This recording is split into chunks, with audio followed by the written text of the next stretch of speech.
What's going on, you guys? It's your girl Sam Shugs. I'm back with yet again another brand basics video. So, couple of things. Lately, I've been off of my video game because it has been a huge commitment to sit down, find the light, put my face on, get all the things that I need to get sorted, and I was using that as an excuse to not make them, but you know what? Those days are long gone. I'm done. And I know that I have had consistency issues in the past, so I'm not going to fully commit quite yet, but I'm definitely going to be throwing up 2 videos every single month, and I'm gonna work my way into making a video a week. To kind of complement that, my brand basic videos are just to inform you guys on the basics of the brands, right? Well, needless to say, there's so much more to be said about not only each of these designers and brands, but just about the fashion industry at large that I don't feel I'm able to capture in these videos.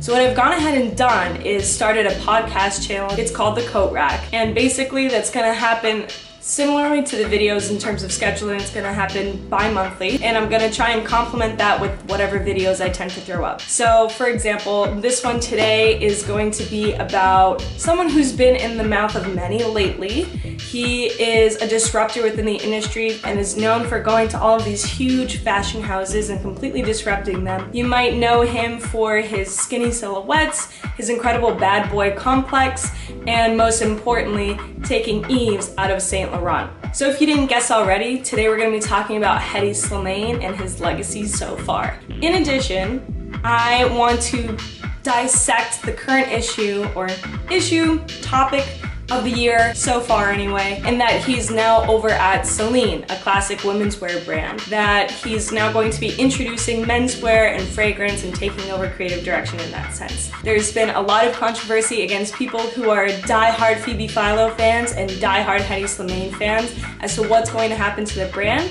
So I'm going to be bringing in 2 of my favorite, most opinioned friends of mine, Patricio and Evan did it. They're both on Instagram. I'll go ahead and leave their links down below. And we're gonna be having a little conversation about what they think is gonna happen to the brand. Evan is die-hard Phoebe fan, and Patricio is die-hard Hedi fan. So that'll be an interesting conversation, so stay tuned for that podcast coming to you next week. But without further ado, let's go ahead and get started into diving deep into the history of Hedi Slimane.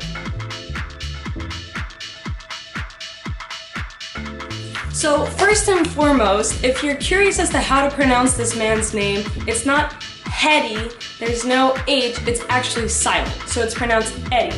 And he was born in Paris on July 5th in 1968 to an Italian mother and a Tunisian father. And it was during this time of growing up with different multicultural backgrounds in an environment that really fostered creativity. He grew up dabbling in photography and making clothes ever since he was 16 years old. So as he grew up, he ended up attending the École de Louvre in Paris, which is a prestigious university, to study art history in 1992. Upon graduating, he became an assistant to design consultant Jean-Jacques Picard in working on this special exhibition for Louis Vuitton's 100th anniversary of their monogram.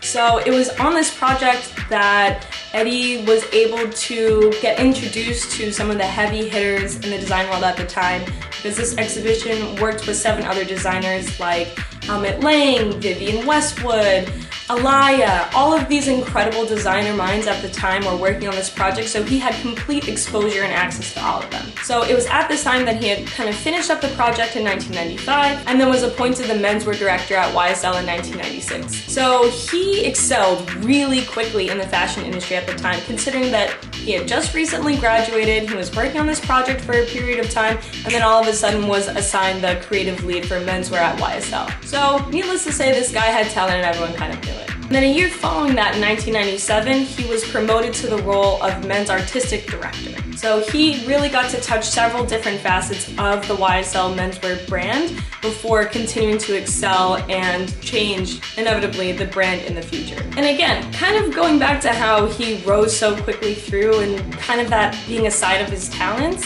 in his first debut collection for menswear for YSL, Eves was actually sitting right in the front row and was sobbing and clapping with hysteric tears. What a strong collection that Eddie had done for his brand. So again, just more reinforcement that Eddie is a real true talent. So January 2000 comes along, and this is where Hedi really gets put on the map on every platform possible. He debuted his Fall/Winter 2001 collection titled Black Tie, in which he introduced the skinny silhouette.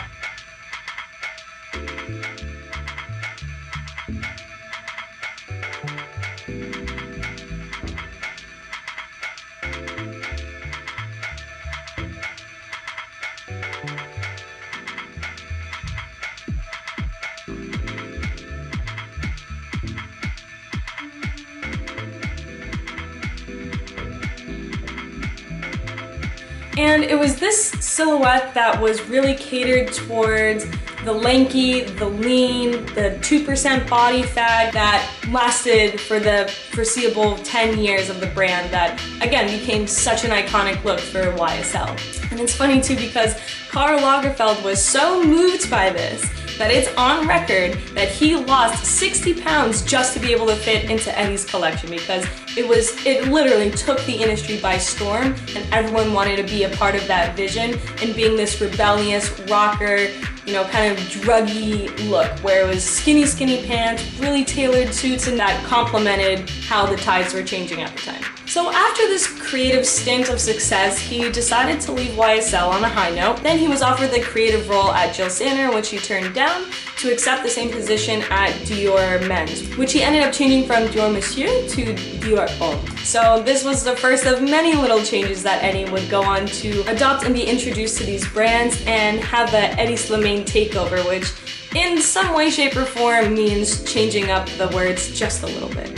So after being appointed, he introduced the first menswear fragrance, which was Higher in 2002, which just again is normally part of the ritual and having him come on board. As I'm going to be talking about, he did a very similar thing now over at Celine. So it was in this year of 2002 that he became the first menswear designer to be named the CFDA's International Designer of the Year, which was presented by David Bowie, which was a huge fan of Hedi's work and vice versa. So this was kind of the tipping point for where Hedi's design spilled over into the music industry. And he had fans from musicians like Mick Jagger, The Kills, The Libertines, and a lot of little international brands spread out in between, in which he commissioned some of them to do exclusive work and playlists for his runway shows. So he became pretty ingrained within that society as well within the music industry, in addition to being a force to be reckoned with in the fashion industry. And while his fashion design was skyrocketing in terms of success, he didn't forget about his past love of photography, in which during this time he continued to photograph, and then he ended up throwing it all online in the form of a website called The Diary, but he also released a couple of different books as well. He released one that was titled Berlin, which really documented the German club scene at the time. He did another book called Stage that was to capture the rock revival. London Birth of a Cult, which was documenting the then unknown musician Peter Doherty. And then in 2006 launched his website The Diary, which continued to blog all of his photography from that point to this day.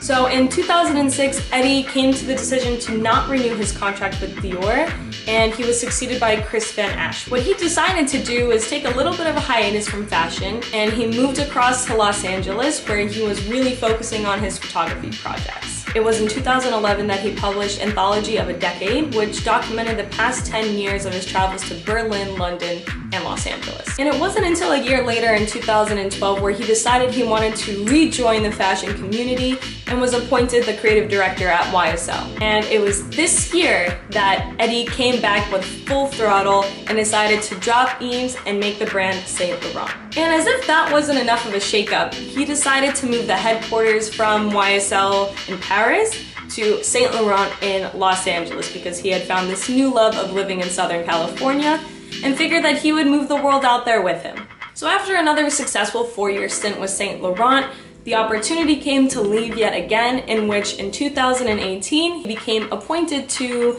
Celine as their image director, their creative director, and their art director, in addition to launching a menswear line and a new fragrance. See, now it sounds a little bit more familiar. So he started with those different components and then dropped the accent on the E.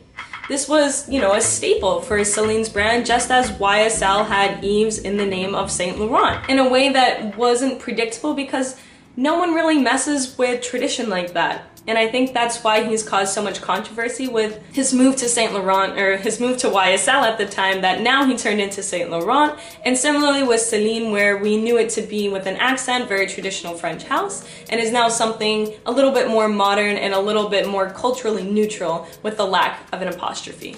So this is where the conversation needs to spill over. And to promote my little podcast on the side, I'm not gonna go ahead and share my opinions here. I'm gonna go ahead and share it with my two colleagues, Patricio and Evan, who both have very strong opinions on the subject, and they're gonna be going head to head and discussing whether or not Hedi and Celine will be to the demise or to the rise of the brand that it's been having, of course, with Phoebe there, with this very specific group of individuals who were diehard Phoebe fans, but now with new times, what will come for the brand itself.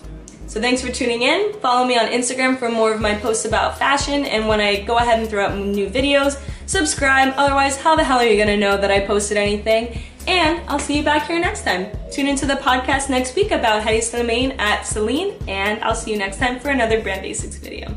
All right, guys, Sugarwoman out.